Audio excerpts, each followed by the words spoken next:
बहुत समय पहले की बात है। एक नगर में राजकुमार यशवर्धन नाम का युवक रहता था।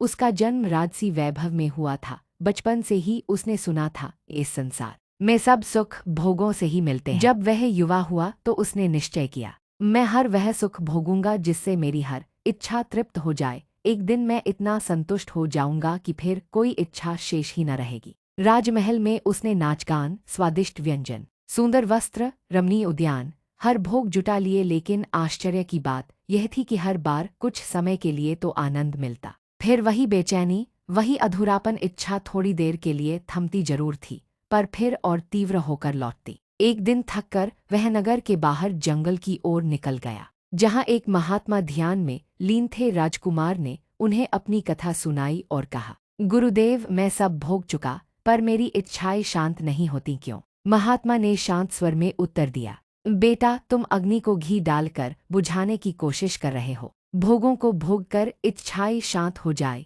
यह कल्पना ही भ्रम है। राजकुमार चौंका, पर क्यों? जब मुझे कोई वस्तु मिलती है तो कुछ देर के लिए मैं खुश होता हूँ। महात्मा मुस्कराए और बोले, हाँ, पर वह सुख क्षणिक होता है, फिर वही मन और इंद्रियां दुगुनी शक्ति से उसी सुख को दोहराना चाहती हैं। परंतु याद रखो, इंद्रियां सीमित हैं, उनका सामर्थ्य कुछ समय बाद समाप्त हो जाता है। तुम भोगना चाहते हो, पर इंद्रियां थक जाती हैं। मन और आत्मा की तृष्णा फिर अधूरी रह जाती है, और वहीं से जन्म होता है परिणाम दुख का। राजकुमार गहरे सोच में डूब गया। महात्मा ने आगे कहा, इच्छा कभी समाप्त नहीं होती, वह भोग से बढ़ती है। सच्चा समाधान योग में है, जहाँ आत्मा अपनी पूर्णता को भीतर अनुभव करती है। योग से मन की चंचलता रुकती है, इंद्रियां वश में आती हैं, और आत्मा अपने स्वाभाविक आनंद को पहचानती है। उस दिन से यशवर्धन ने अपने जीवन की दिशा बदल दी। वह अब भी राजकुमार था, पर भीतर से एक योगी बन चुका था। उसने भोगों को साध्य नहीं,